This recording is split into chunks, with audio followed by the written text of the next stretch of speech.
thank all of you for being here tonight. What a great turnout.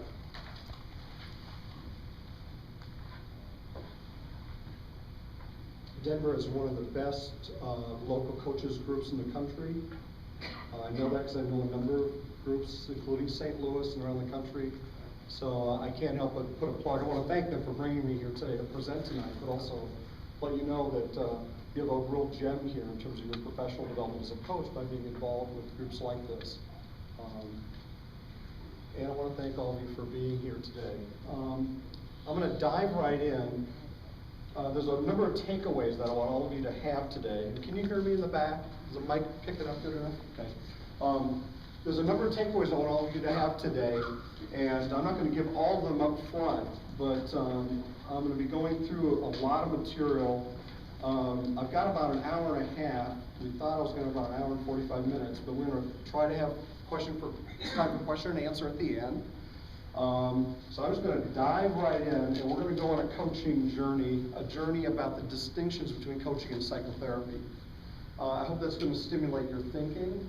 I hope it's going to bring some clarity for you, and maybe raise a lot of questions that'll start an ongoing conversation. That's what that sheet being passed around is about. Because for me, this is one of the most important distinctions to be made. And it was one of the first questions I asked myself in December of 2002, when I joined the ICF, the same month I decided to become a coach. That was the first question that came to me was, okay, Tom, you've been a psychologist in private practice doing psychotherapy for 20 years. What is this coaching thing? And I do a full-day workshop for PESI. Those of you who have a mental health degree, you might know PESI's workshops. I do one of their workshops. I spend a considerable amount of time talking about my journey that I don't have time to talk about today. But that was my first question. What's the difference between coaching and psychotherapy? So if I'm going to become a coach, I don't want to do therapy to my coaching clients. I just knew instinctively this was not the right thing, right? I'd still be a therapist if I wanted to do therapy, okay? And so a lot of this story is the story of the last 9 or 10 years of the journey, my own journey of making this distinction and becoming clearer on it. And I continue to become clear on it all the time. So this is just going to be the current state of Tom's thinking about what is this distinction. So I'm going to be presenting some didactic information about the coaching profession and the coaching process. I'm going to do that to help highlight some differences between coaching and psychotherapy. We're going to actually do a little bit of coach practice today. Those of you who are coaches, we're going to have fun doing this. Those of you who are not coaches, you're going to have fun doing this because it's a very simple exercise. And the people that I do this exercise with who are not coaches, after they do this exercise, they get it. They get what coaching is. It's a really cool exercise. So we're going to be trying on the coaching. Then I'm going to talk briefly about coaching research. Oh yeah, I forgot. Thanks for turning the fluorescents off. This way you can see that. And once your eyes adjust, you'll see each other and me too. And then finally, I'm going to try to talk a little bit about the legislative and regulatory implications of this difference between coaching and psychotherapy, because it's something that regulators and legislators and coaches need to know to be well informed and to communicate well for the coaching profession. So what is the coaching profession? I'm just going to do some high level, for those of you who are coaches, this is going to be kind of repeat, but it sets the stage for talking about contrasting two paradigms. And I'll be talking more of that in a minute. Coaching is a multidisciplinary profession drawing from the social sciences, philosophy, and business. It's attracting people from many walks of life and many professional backgrounds. And it's developing as a self-regulating profession. We'll see how important that is. In an hour and a half, I can't go into depth regarding different regulatory models for professions, but there's more than one regulatory method to regulate a profession.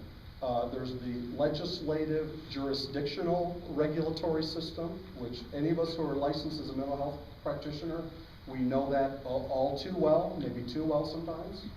Then there's the non-self-regulatory process, which is similar to the accounting profession maintains. And the coaching profession is developing as a self-regulatory profession. That's important for its legislative implications. Just a little bit about coaches. Worldwide, one study showed that there are between 43 and 44 business coaches alone minimally operating worldwide. It's a global phenomenon. Among the top 10 countries with the highest number of coaches include Japan, South Africa, and Brazil.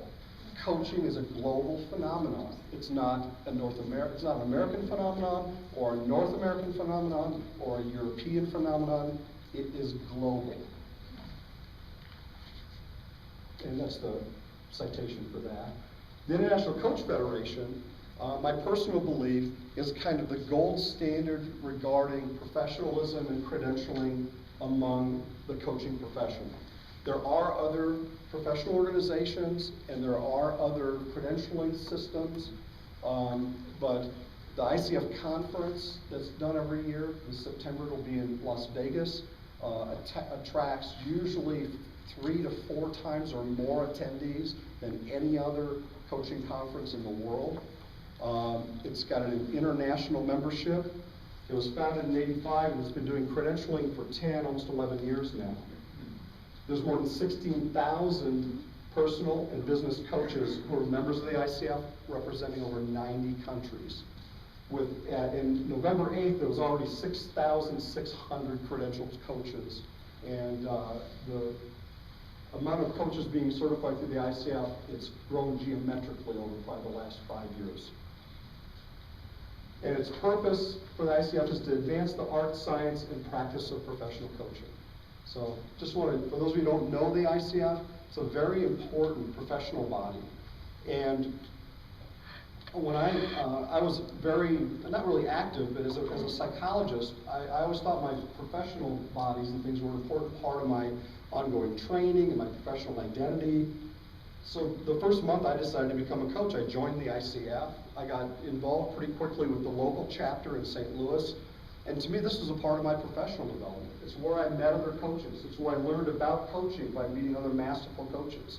So I encourage all of you that are coaches to be involved in your professional organizations.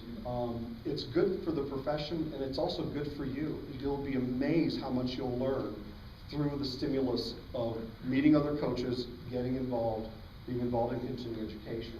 Because as coaches, we're constantly growing. It's a part about being a coach, is what's your growth at that's making you a better coach. That's the ICF's website, coachfederation.org. So Laura Whitworth, of course, is one of the matriarchs in our coaching culture. She died in the last couple of years, which is a huge loss to the coaching community. Her book, Coactive Coaching, is just a landmark text. If you want to read one book on coaching, it's about the only one I reference in my full-day workshop. There's millions of books out there, but Laura's is like a standard. She says the coach's experience is confined to the coaching process. The coach's job is to help clients articulate their dreams, desires, and aspirations, and help them clarify their mission, purpose, and goals, and help them achieve that outcome in any area of their life. So there's a good 40,000-foot view. This is what coaching is. Another definition from the Institute of Coaching at Harvard University: coaches facilitate a process of change that builds on strengths and optimizes the potential of individuals and organizations. And my only add-on to that is this leads to greater capacity to work for oneself and with others. So here's this human potential opportunity that the coaching profession is really leveraging itself against. And I'll be talking about that more as being the coaching paradigm. So here's the paradigm assumptions I'm going to be going over. I'm going to have to do a pretty high level of most of this, but we're going to talk about coaching clients. And this is probably one of the most central things about the assumptions in coaching. We'll see. It actually has metaphysical levels on it that are very important. We're going to talk about the coaching profession, about the coaching process itself, and then a little bit about the coach. So I'm going to dive right in. I usually try to make my presentation like this highly interactive. So I want to invite all of you, if you have a question, if you have some pushback, I want to invite you to raise your hand. I can manage that pretty well over a 6-hour workshop. In an hour and a half, I don't know how much I'm going to be able to allow for that, but I want to invite that, and then I need to have your permission to say, got to move on to get through all the content. So please, if you've got questions or pushback, I want this to be a conversation today too, as much as we can. So let's just dive in. because we're going to use all of that to look at the overlap between the disciplines of coaching and psychotherapy in particular, but we'll also be talking about mentoring as well. So, here's the first big idea I want to bring in, and here's one of the ideas I want all of you to take away with you today. And it's that really there are two paradigms at play in the world right now. And if we're not careful, these two paradigms may actually clash with each other instead of complementing each other. And so let me explain a little bit what I mean by that. I'm going to describe what I call the psychotherapy culture. And what I'm talking about here is, what is the influence that psychotherapy has had on our culture in the way that we view people, the way we ourselves, in fact, the way we even view culture at large. That paradigm I'm going to contrast with a coaching paradigm. And I want to make sure right up front that I don't think these paradigms need to be in competition with each other, although there might be a tendency for that to happen. I think they're actually complementary to each other. It's just, there's a tension right now in this interface between a coaching and psychotherapy cultures and the coaching and psychotherapy professions. And I think part of the problem is because there isn't a clear definition of what each one of those are, so that it can't be clear how they complement each other.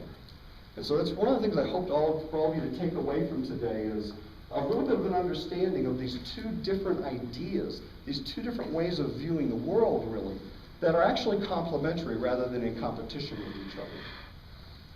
So to do that, I've got to give you a little bit of a history lesson, very brief, but to build some very important points about this psychotherapy culture we live in. To understand that, we need to understand the history of psychotherapy itself. Because like many historical phenomena, when a historical phenomenon unfolds over years, it becomes embedded in our cultural experience.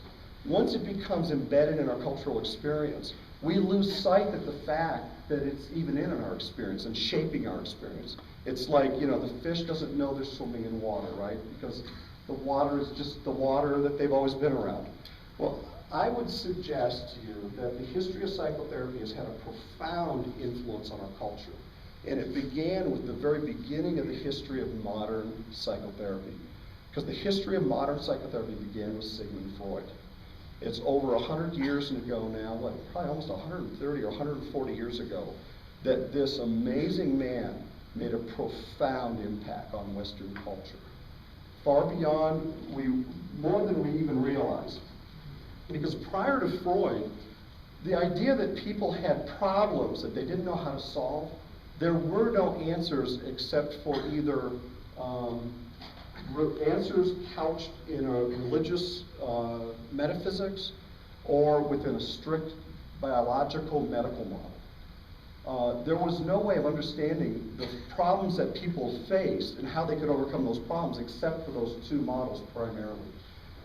This is Freud's great contribution, and he needs to be applauded for it, was he started looking at people's problems in a way, and he introduced a way of looking at people's problems that had never existed prior to that, and ushered in a whole new way of viewing people, essentially.